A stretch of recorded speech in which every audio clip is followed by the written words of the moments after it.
Salam sejahtera untuk kita semua. Bapak, Ibu, saudara-saudariku yang terkasih dalam Tuhan kita Yesus Kristus, sebelum kita mendengarkan dan merenungkan bacaan-bacaan kitab suci hari Rabu 12 Agustus 2020, marilah kita bersatu dalam doa. Dalam nama Bapa dan Putra dan Roh Kudus. Amin. Allah Bapa, sumber belas kasih, semoga kami selalu menaruh belas kasih dan saling memaafkan sebagaimana Engkau mengampuni kami melalui Yesus Kristus Putramu. Demi Kristus, Tuhan dan pengantara kami. Amin.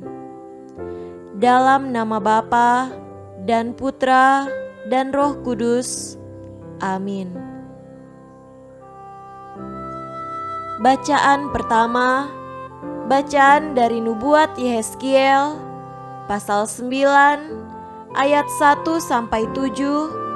dilanjutkan dengan pasal 10 ayat 18-22. Lalu aku mendengar dia berseru dengan suara yang nyaring, "Maju kemari, hai yang harus menjalankan hukuman atas kota ini, masing-masing dengan alat pemusnah di tangannya.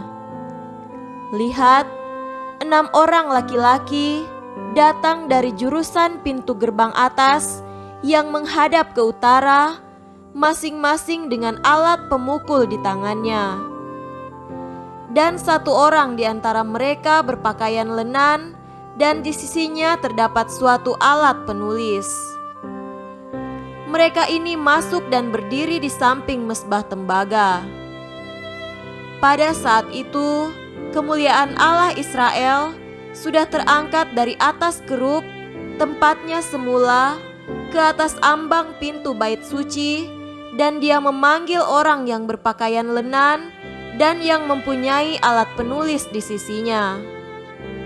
Firman Tuhan kepadanya, "Berjalanlah dari tengah-tengah kota, yaitu Yerusalem, dan tulislah huruf T pada dahi orang-orang yang berkeluh kesah karena segala perbuatan-perbuatan keji yang dilakukan di sana." Dan kepada yang lain-lain, aku mendengar dia berfirman, "Ikutilah dia dari belakang melalui kota itu, dan pukullah sampai mati. Janganlah merasa sayang dan jangan kenal belas kasihan. Orang-orang tua, teruna-teruna dan dara-dara, anak-anak kecil dan perempuan-perempuan, bunuh dan musnahkan. Tetapi semua orang yang ditandai dengan huruf T itu, jangan singgung. Dan mulailah dari tempat kudusku." Lalu mereka mulai dengan tua-tua yang berada di hadapan bait suci.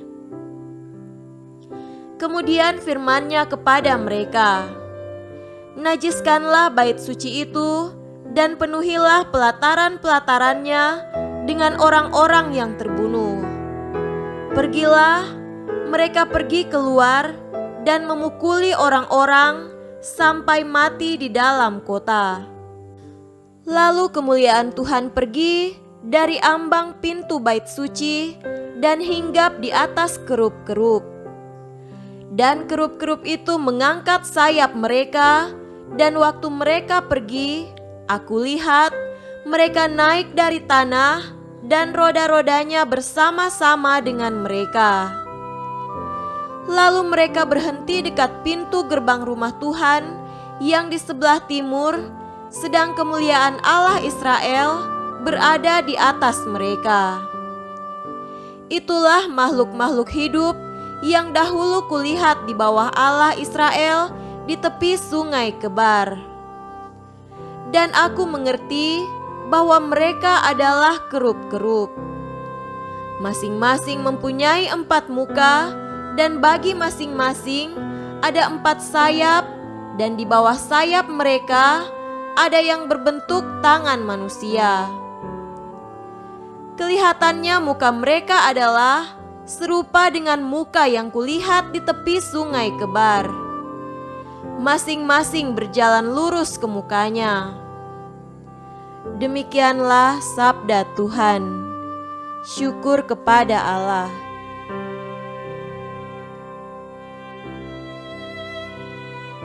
Tuhan beserta kita, sekarang dan selama-lamanya. Inilah Injil Yesus Kristus menurut Matius. Dimuliakanlah Tuhan. Injil Matius pasal 18 ayat 15 sampai 20. Apabila saudaramu berbuat dosa, tegurlah dia di bawah 4 mata. Jika ia mendengarkan nasihatmu, engkau telah mendapatnya kembali. Jika ia tidak mendengarkan engkau, bawalah seorang atau 2 orang lagi, supaya atas keterangan 2 atau 3 orang saksi, perkara itu tidak disangsikan. Jika ia tidak mau mendengarkan mereka, sampaikanlah soalnya kepada jemaat. Dan jika ia tidak mau juga mendengarkan jemaat, pandanglah dia sebagai seorang yang tidak mengenal Allah atau seorang pemungut cukai. Aku berkata kepadamu, sesungguhnya apa yang kamu ikat di dunia ini akan terikat di sorga, dan apa yang kamu lepaskan di dunia ini akan terlepas di sorga. Dan lagi aku berkata kepadamu, jika 2 orang daripadamu di dunia ini sepakat meminta apapun juga, permintaan mereka itu akan dikabulkan oleh Bapa-Ku yang di sorga. Sebab di mana 2 atau 3 orang berkumpul dalam nama-Ku, di situ Aku ada di tengah-tengah mereka. Demikianlah Injil Tuhan. Terpujilah Kristus. Saudara-saudariku yang terkasih dalam Tuhan kita Yesus Kristus, tema renungan kita pada hari ini adalah makna suatu teguran. Dalam kehidupan sosial terjadilah perjumpaan. Perjumpaan yang tulus adalah suatu gerakan keluar dari dalam diri sendiri yang didasarkan pada kemauan baik untuk sesama yang dijumpai. Ketulusan hati terungkap pada waktu masing-masing partisipan mewarnai perjumpaan itu dengan kabar baik. Kabar baik yang paling utama adalah bahwa perjumpaan itu terjadi dengan sikap saling menghormati. Sikap hormat tentu saja ditandai dengan perbuatan-perbuatan yang baik dan disoraki dengan aplaus puji-pujian. Sikap hormat itu dapat dan harus juga ditunjukkan di tengah-tengah perjumpaan yang diwarnai dengan kelemahan, kekurangan, dan kesalahan tertentu. Saudara terkasih, dalam konteks inilah pilihan yang ditawarkan Yesus adalah, apabila saudaramu berbuat dosa, tegurlah dia di bawah 4 mata. Jika ia mendengarkan nasihatmu, engkau telah mendapatnya kembali. Dalam interaksi sosial, kita mengenal kebiasaan baik ini, yaitu saling menegur atau mengingatkan. Makna di balik teguran atau peringatan adalah ajakan kepada perubahan, meninggalkan jalan yang sesat, gaya hidup yang salah, untuk mengikuti jalan dan gaya hidup yang benar. Sungguh mulia motivasi dan tujuan dari keputusan untuk saling menegur atau mengingatkan. Ada kebaikan, ada rahmat yang sudah disemaikan di dalam diri masing-masing. Ada keselamatan, ada karya agung yang sudah dikerjakan Allah di dalam diri masing-masing. Semuanya ini harus dijaga dengan baik, jangan sampai hilang dan harus dikembangkan secara terus-menerus.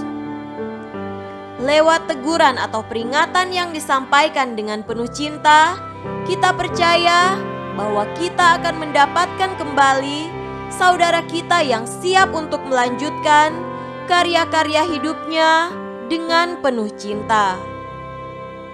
Semoga demikian. Amin.